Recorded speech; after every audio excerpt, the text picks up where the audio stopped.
I really wanted to push my envelope and try something that would really challenge me in so many levels. Houdini came up with Buried Alive back around 1917. He went through the whole design process. He had a coffin built, he made posters, and he started going through the testing phases. But he wanted to practice the stunt without the coffin, just to see if he could handle being buried alive. So they buried him under a foot of dirt. And while trying to dig out of that, he found that the dirt was too crushing on his chest, and he actually passed out.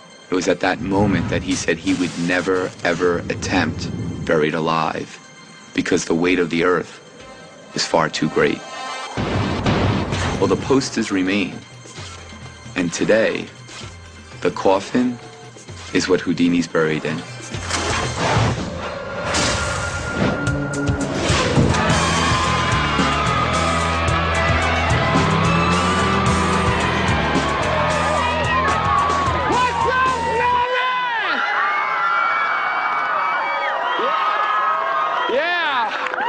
I want to welcome you all to Mammoth. We are literally 10,000 feet above sea level. I picked this location because it's the most challenging location that I've ever tried any escape. This is the most dangerous escape of my career.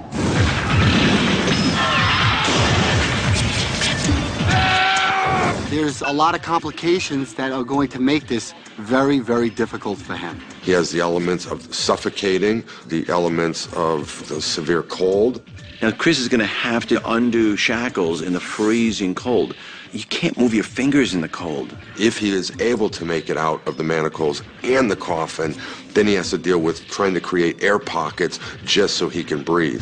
You have 20% less oxygen at this altitude than you do at sea level. That's going to play a huge factor as I attempt this escape. I will be manacled. I will have no gloves on. I will be placed inside a coffin. The coffin will be lowered 6 feet. It will be completely covered by more than 120 cubic feet of snow. That's nearly 5,000 pounds. When I'm 6 feet below the surface of this wet snow, it will be less than 20 degrees. I have to conserve my air and try to make my journey through 6 feet of snow to the surface of my grave. I'm going to do all of that in what I hope to be no more than 30 minutes. We have the SPOV camera. This camera will shoot each and every moment as it passes, the events that will happen, and this will be shot by a spectator. You can shoot this anywhere you want. There is no limitations, except you cannot go inside the coffin with me. Who knows how to use this camera? A camera like this? No, you don't know how. Oh, you do know how? Yeah. Okay, Yep. It's recording right now. You see that? Uh-huh. And you can go wide or tight right over here. Excellent. Good, let's see how you can do there. All right. What's your name, by the way? Rick. Rick, pleasure to meet you. Good to you. Okay, you got it? Yeah. I want you to shoot whatever you want to shoot. I want that to be like your diary of what's happening. Feel free to talk into that camera. No Tell problem. people at home exactly what's going on, because this is not bull. What you see is what you get. And what we're going to do on Mammoth is the most insane demonstration of my career. This is White Death.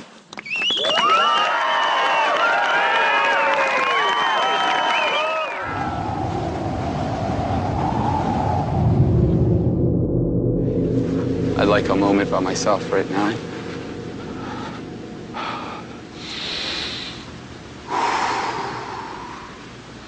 If something does go wrong, it's really going to be difficult for anybody to do anything.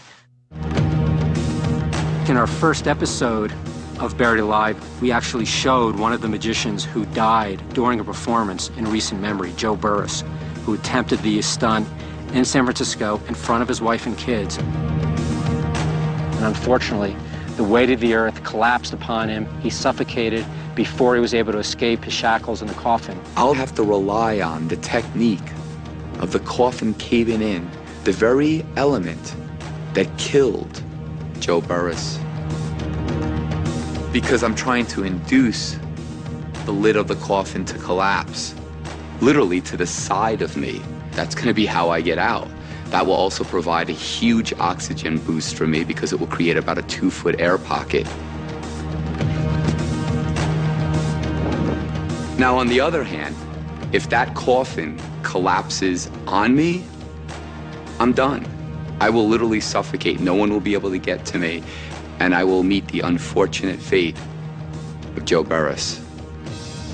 No one really will know if I'm on my way or if that's my resting place. Let's do this. Let me see. Are you really gonna be okay?